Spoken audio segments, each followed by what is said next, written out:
Hello all. Today, ScorcherToys@anymoon.com is taking a look at KitzConcept's most recent release in the KC Collectible action figure series.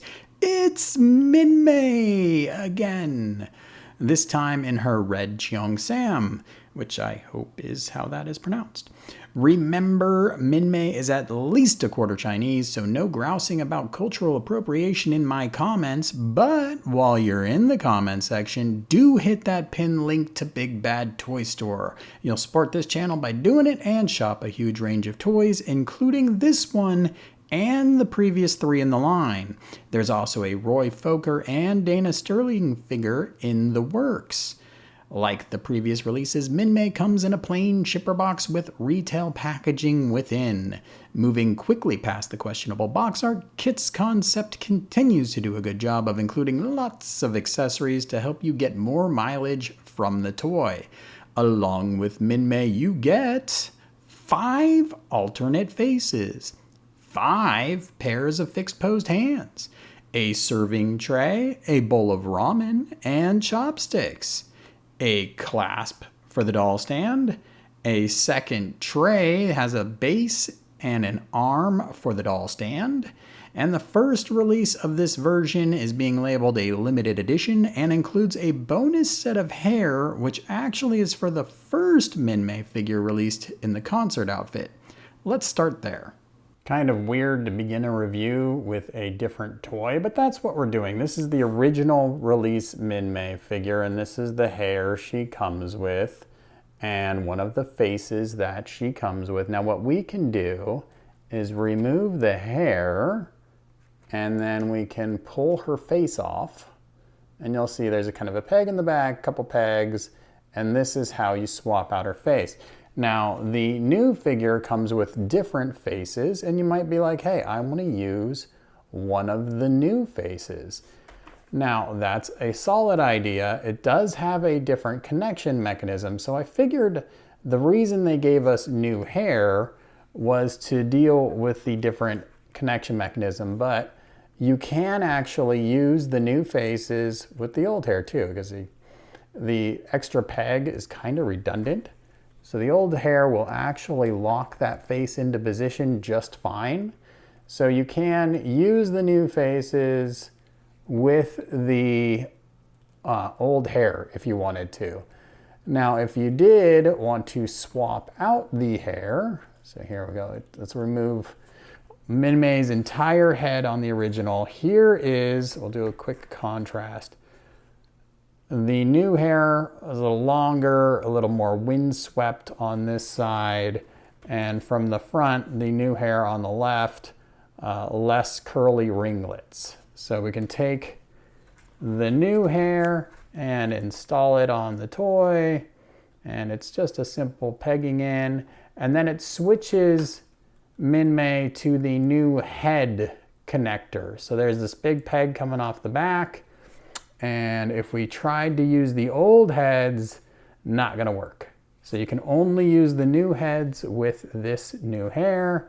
We could put that on, that is one of the new heads, and there we go. So now here we have Minmei with the longer windswept hair that comes with this toy and fits the new faces a little bit better.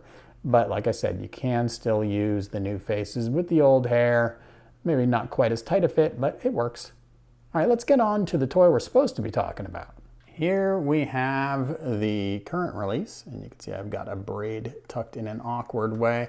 Face is swappable, pretty similar to what you just saw. We just pull it right off, plug the new face on, it will fit nice and securely.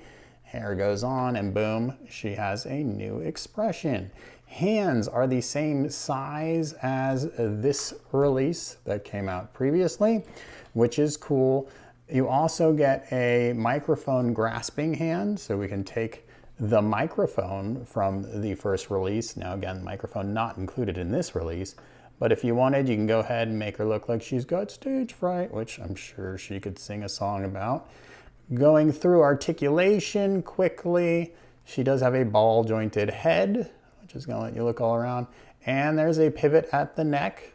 The collar is gonna interfere a little bit.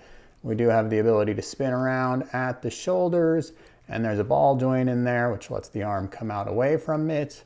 You have an elbow, which lets you get 90 degrees, and ball joints at the wrists, so you can spin that around there. There's a waist that is within the rubbery dress material. The big slits on either side are going to give you a little bit more mobility for the legs, which you can see we can pull out here. I'm not sure why you'd be doing this, people, but you could. And then you have a little forward, little back. You can see the joints in action within, or we're just looking up her skirt and then it feels a lot less suitable. We have a knee, we have a ball joint at the foot. You can theoretically make this toy stand on its own, but it's going to be fairly difficult to pull off. So let's go ahead and check out that stand. Two things real quick before we get into the display stand. You do get the serving tray with the bowl of ramen and the chopsticks. Now there's nothing to help this stay in position, so it's kind of a precarious balancing act, so just something to be aware of. Also, you can see I've put that bonus hair on this figure. Everything works out just fine, so if you wanted to make it look like she had just let the hair out of the buns, this is the look you'd get. So that's another fun little option you get there with this first release. Here is the display stand. It says Minmei on there, and it's kind of small text, so you're gonna have to be up close to see it. Here were previous display stands. They look like this, again, writing on the bottom, but the big difference here is this peg right here. So the very first Minmei toy had a little bow, you popped it out, you exposed a hole, you pressed her in there, and that's how you attached her to the display stand. It worked. It didn't work as well on this first Minmei as it did the follow-up toys, but it worked good enough. On this toy, we have a nice clean back, no peg holes at all, and then we have a clasp that can go around her wherever you really want and hold on to her nice and solid.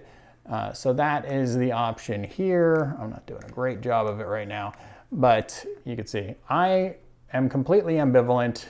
I can see both being perfectly functional, so I don't really have a dog in the fight there, but something to be aware of if it is something you care about.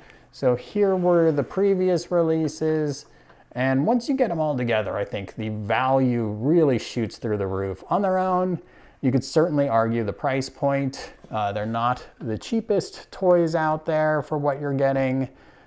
Do they compete with Bandai's Figure Arts or any of the other character figures? I don't know if they do the best job. I know a lot of people complain about the face sculpts and saying they didn't nail it. So what I'd love for you to do is leave me a comment about any other toy where you think they got an 80s anime character and just really got the look down pat. I would love to go check that out on my own. I think they're close enough. I'm not gonna let it bother me too much. I think it's a lot of fun to be able to recreate scenes, and I think they add a lot of pop to my mecha display cabinets and kind of bring the story in, so I appreciate that. Check out my full article on Anymoon, subscribe, and thanks for watching.